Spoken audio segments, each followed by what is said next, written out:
ये अपना प्रकरण 7 मैथ्स 2 में प्रकरण 7 में कुछ अलग क्वेश्चन हम लोग देखेंगे जो बुक में नहीं है, बुक के बाहर के हैं। पर आपको बताया था कि ये बुक के बाहर के रहते हैं पर अलग होते हैं, कठिन नहीं।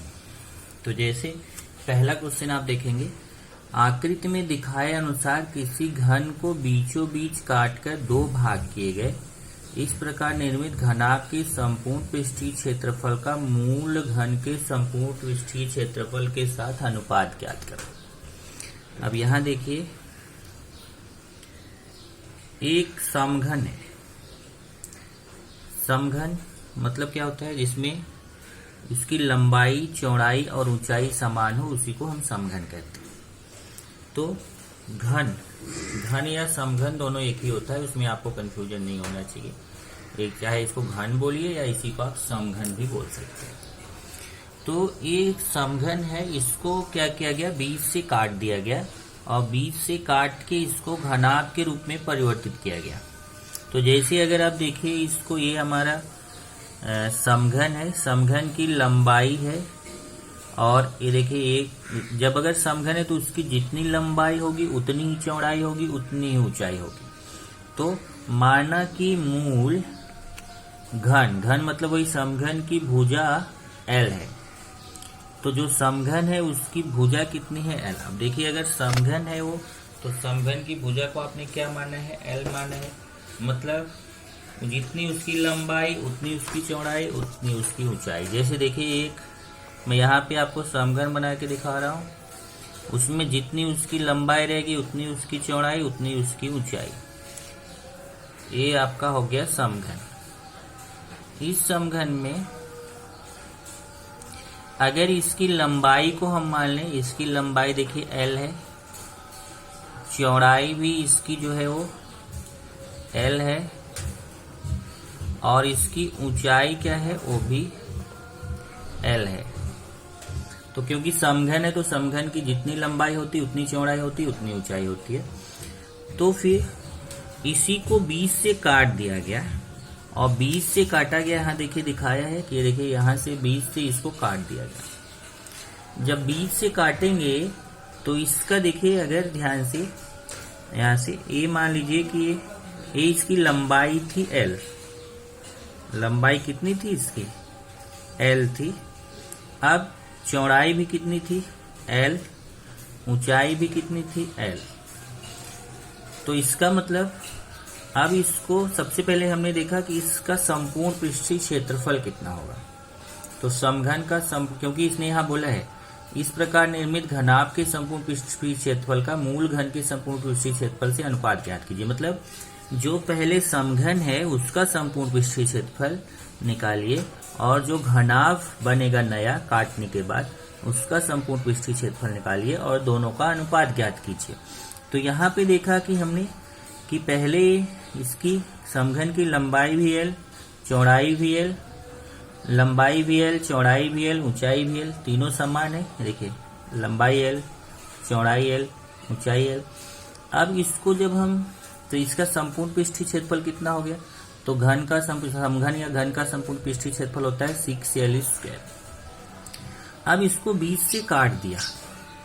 जब यहाँ बीच से काटेंगे तो इसकी जो लंबाई है ना, ये देखिए एक भाग इसका जो है वह आधा हो जाएगा। जैसे L का आधा, तो L का आधा कितना हो गया, L/2। इसलिए देखिए यहाँ पे आधा L/2 लिखा है, इधर आधा L/2, मतलब पूरा L है, L/2 इधर कट गया, L/2 इधर कट गया। अब केवल इतना ही पार्ट बचा है, क्या बचा, L/2। तो इसकी लंबाई हो गई L, चौड़ाई हो गई L/2 और ऊंचाई हो गई L।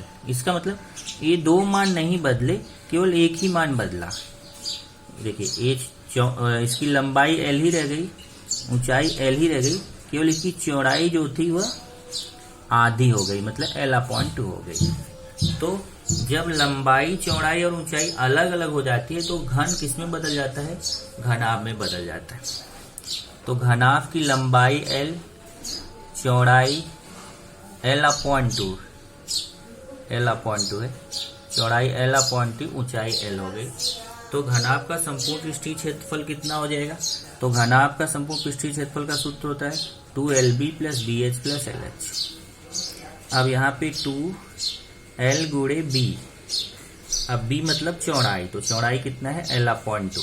ध्यान से देखिए, l लंबाई तो l ही है, गुणे b मतलब चौड़ाई, चौड़ाई कितने l/2 प्लस फिर b मतलब चौड़ाई l/2 गुणे ऊंचाई h, ऊंचाई का मान l प्लस फिर l का l ही रहेगा गुणे ऊंचाई h का l। तो फिर से देख लीजिए, लंबाई l का l ही रह गया, चौड़ाई b से प्रदर्शित करते हैं वो l/2 हो गया, और ऊंचाई जो h से प्रदर्शित करते हो l हो गया। तो लंबाई को l ही रखा, चौड़ाई b की जगह पे l/2 लिख दिया देखो, और ऊंचाई h की जगह पे l। अब यहां से l² हो जाएगा, l² हो जाएगा और l² हो जाएगा। इधर से आप ये 2 का अंदर गुणा कर दीजिए, तो 2 का अंदर गुणा करेंगे तो देखिए क्या हो जाएगा, 2 कट जाएगा l², यहाँ 2 कट जाएगा l² और यहाँ 2l²। तो कितना हो जाएगा टोटल हो जाएगा, देखिए l² plus l² plus 2l² कितना हो जाएगा 4l²। तो ये आएगा 4l²। अब ये हमारा समघन का संपूर्ण पृष्ठीय क्षेत्रफल है और ये घनाभ का संपूर्ण पृष्ठीय क्षेत्रफल है। अब उसने बोला है कि जो घनाभ तथा घन के संपूर्ण पृष्ठीय क्षेत्रफलों का अनुपात ज्ञात कीजिए। तो देखिए, समघन का संपूर्ण पृष्ठीय क्षेत्रफल 6l², और घनाभ के संपूर्ण पृष्ठीय क्षेत्रफल का अनुपात निकाल लिया। अनुपात मतलब कितना होता है, बटा, तो ये हो जाएगा 6l²/4l²। l² कट जाएगा तो 6/4 आएगा, बराबर ना, और इसको काट देंगे तो 3/2 मतलब 3:2 हो जाएगा। इस तरीके से आंसर कितना आ गया, 3:2। तो घन तथा निर्मित घनाभ के संपूर्ण पृष्ठीय क्षेत्रफलों का अनुपात कितना हो जाएगा, 3:2। यहाँ पे देखिए, घनाभ के संपूर्ण पृष्ठीय क्षेत्रफल का मूल घन के संपूर्ण पृष्ठीय क्षेत्रफल के साथ अनुपात ज्ञात कीजिए। कितना अनुपात आएगा, 3:2।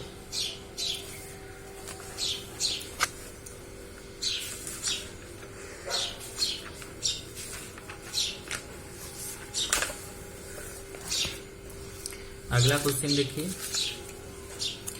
1 मीटर लंबी भुजा वाले लकड़ी के समघनाकार ठोस कुंडे में 30 सेमी व्यास वाला एक बेलनाकार छिद्र आर पार किया गया है। इस प्रकार निर्मित वस्तु का घनफल ज्ञात करो। अब इसमें देखिए, 1 मीटर लंबी भुजा वाले लकड़ी का समघनाकार मतलब समघन के आकार का एक लकड़ी का टुकड़ा है। देख लीजिए, ये समघन का आकार का है, इसकी कितना दिया है, 1 मीटर लंबाई, मतलब समघन की भुजा 1 मीटर दी गई है। अगर इसको सेंटीमीटर में बदलेंगे तो 100 सेंटीमीटर। इधर देखिए, समघन की भुजा 1 मीटर मतलब 100 सेंटीमीटर। अब ये जो 100 सेंटीमीटर का समघन है, मतलब इसकी लंबाई भी 100 सेंटीमीटर, चौड़ाई भी 100 सेंटीमीटर, ऊंचाई भी 100 सेंटीमीटर। ये देखिए, ये भी 100, लंबाई भी 100, चौड़ाई भी 100, ऊंचाई भी 100। तो इसको क्या किया गया है कि इसमें एक ऐसे यहाँ ऊपर से नीचे तक बेलनाकार छिद्र किया गया है, और वो बेलनाकार जो छिद्र किया गया है 30 सेमी व्यास। अब व्यास कितना है उस छिद्र का, 30 सेमी, तो उसकी त्रिज्या कितनी हो जाएगी, 30 का आधा कर देंगे 15 सेमी। तो 15 सेमी त्रिज्या वाला एक बेलनाकार छेद किया गया, यहाँ ऊपर से लेकर नीचे तक छेद कर दिया गया बेलना के आकार।